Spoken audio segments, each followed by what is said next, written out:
골드글러브는 메이저리그에서 한 해 동안 각 포지션 최고 수비수에게 주어지는 상인데요. 놀라운 김이 한국 선수로는 최초로 골드글러브를 수상했습니다. 아시아 선수로는 시애틀 메리너스 스즈키 이치로에 이어 두 번째죠. 이루수 부분에선 호노에게 밀렸지만 유틸리티 영역에서 배츠와 에드먼을 제쳤습니다. 올해 김하성은 2루수로 106경기, 3루수로는 32경기, 유격수로 20경기에 나섰습니다. 특히 몸을 내던지는 허슬 플레이로 놀라운 김이란 애칭을 얻었습니다. 하지만 KBO 리그에서는 수비에 기복이 있다는 평을 들었는데요. 오히려 타격과 주루에 비해 수비력이 떨어진다는 평가를 받았습니다. 김하성이 활약한 목동구장과 고척 스카이돔이 타구의 가속도가 붙거나 불규칙 바운드가 많아서 수비에 어려움이 있었지만 그걸 감안하더라도 실책이 다소 많았습니다. 그래서 메이저리그에 진출하면서 백업 유틸리티 자원에 그치지 않을까 걱정이 있었습니다. 당장 2023 시즌 샌디에고가 유격수 젠더 보가치와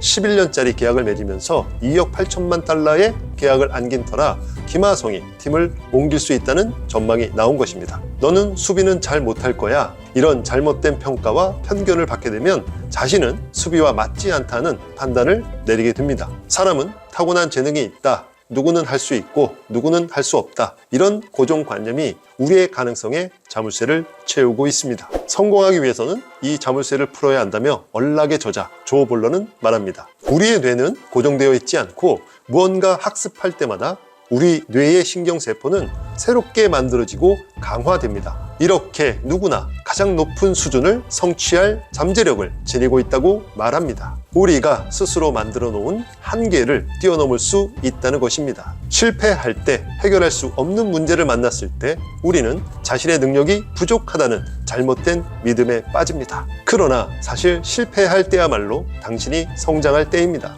실수를 두려워하지 말고 실력 향상에 필요한 문제를 풀고 있다고 생각하기 바랍니다. 김하성의 메이저리그 시절만 보면 상당히 의외겠지만 고교 시절 박효준 때문에 이루수도 봤었고 KBO 시절까지 공격에 비해 수비가 떨어진다는 인식이 있었습니다. 김하성이 국내에서 뛰면서 5시즌간 113개의 실책이 있었으니 비판이 있었던 것입니다. 하지만 김하성은 메이저리그 진출 후 수비를 교정하고 노력하면서 급격한 발전을 이룹니다. 이렇게 수비에서 극적인 향상을 이루며 현재는 오히려 수비력이 김하성의 최대 강점이자 김하성을 대표하는 툴이 됐습니다. 비교도 되지 않는 타구 속도를 가진 메이저리그에서 넓은 수비 범위를 유지하면서 실책은 줄고 수비율이 올라간 것이 반증합니다. 메이저리그에서 아시아 내야수의 성공이 어렵다는 편견을 깬 김하성이 어떻게 살아남고 황금 장갑까지 끼게 되었는지 보겠습니다. 김하성은 메이저리그 진출 후에 KBO식 수비 스타일을 버렸다고 스스로 말했습니다. 그게 이 수비에서 잘 나타나는데요. 무리하게 몸 가운데에서 잡으려 하지 않습니다.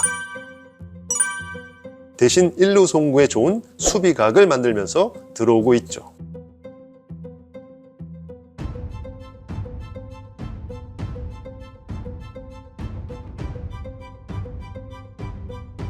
내야수가 가장 힘들어하는 것이 백핸드 수비인데요. 메이저리그에 진출하면서 백핸드 캐치를 편안하게 하고 있습니다. 잡을 때 시선은 공에서 떨어지지 않고요. 잡자마자 무리하게 정지하지 않고 1루에 던지기 좋게 각을 만들면서 공을 뿌립니다. 급격한 발전을 이룬 수비가 이런 겁니다.